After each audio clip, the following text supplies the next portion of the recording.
Hey everyone, thanks for joining us. It is time to check in on the Raptors. I've got Jevohn Shepherd along with me. Raptors, flirting with that 500 mark pretty much all season. Let's look at some specific guys that have helped, maintain that level. Chris Boucher, until November 30th, 20 games played, 6 points, 4 rebounds, 19% from three, and 38% overall. Since December 1st, 12.2 points, 7.5 rebounds. The blocks are there. The three is coming along, 33.7%. You'd like to see that a bit higher, but hey, that's a lot better than 19.6%. And he's shooting 49% overall. What do you see behind his turnaround? Well, let's rewind it back a bit. It's clear he had a rocky start to the season, but let's understand why. He came off a good season last year. You come into this year and you see a number of guys at your position, same length, similar ability. Naturally, that competitive nature is going to kick in. You want to start the season. You want to show the coaching staff that you can do everything they can do and more, right? So, yeah, he was a little out of place. And I think now he's settled in to his role. And he's that guy, like he's an energy giver to this team.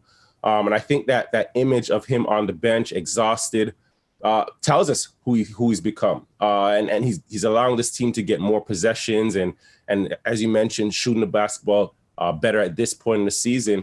But I think that's what it's been. Like for other bigs, he's a bit more agile. He's starting to use his quickness. So it's paying dividends for his role and what he's done. And then he's been one of the guys that's been the most durable on the squad and also had a bit of luck on his side with not having to deal with the COVID and health and safety protocols and so forth. So I think it's a great situation for him now. But I also understand why he got off to a rocky start. Just being a former player myself and that competitive nature kicking in. You come to training camp to see all these. I have to show out. I have to show that I can play too. Hey, he's got me meditating and watching Dennis Rodman tapes. So obviously it is working. That's for sure. Let's move on to Scotty Barnes. This is a kid, that everyone is super high on, and we see the ceiling, right? Like it's really tantalizing. But, he has been up and down. He has had those games where he is kind of a no-show. Do you see that as just a rookie being a rookie, or is there anything more to it? Well, he should, have those ups, those downs. I think we're also forgetting the beginning of the season. It was situational, right? Like he was thrown into the frying pan early because of injuries and whatever the case may be, and he exceeded everybody's expectation. When he was drafted, Raptors fans didn't really know who this kid was. Came in, scored the basketball, defended. His personality was, everybody loved him. But I think now, like that expectation has to be tempered, right? Like he still has to grow into who he is. Remember, he's just a 20-year-old.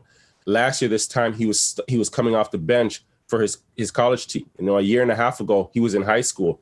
So to expect him to have grown man expectations and put this team on his shoulders is a bit unfair. But he's doing well, and we need to measure him by his responses. And I think that the big picture for me, or what really embodies that is, the lackluster performance against Dallas, the rookie mistake on Luka Doncic's last shot.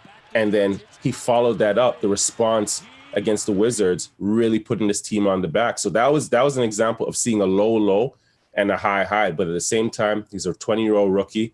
We have to give him time to grow into who he was, because he's never been the man or the guy to lead. Like, remember who he was at Florida State just a year ago. Hey, speaking of giving time, Nick Nurse is giving plenty of time to his starters. I mean, you got Fred VanVleet leading the league in minutes. Pascal Siakam is getting all that he can handle. Scottie Barnes, as a rookie, is playing 35 minutes a game.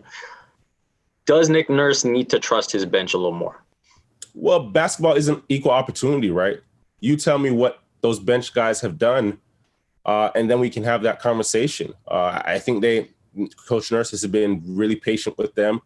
At times they've had spots. Obviously, Banton has played well in spurts, but he's an open court guy, right? They've struggled with offense at times, needed somebody to come in and make shots, been really patient with speed.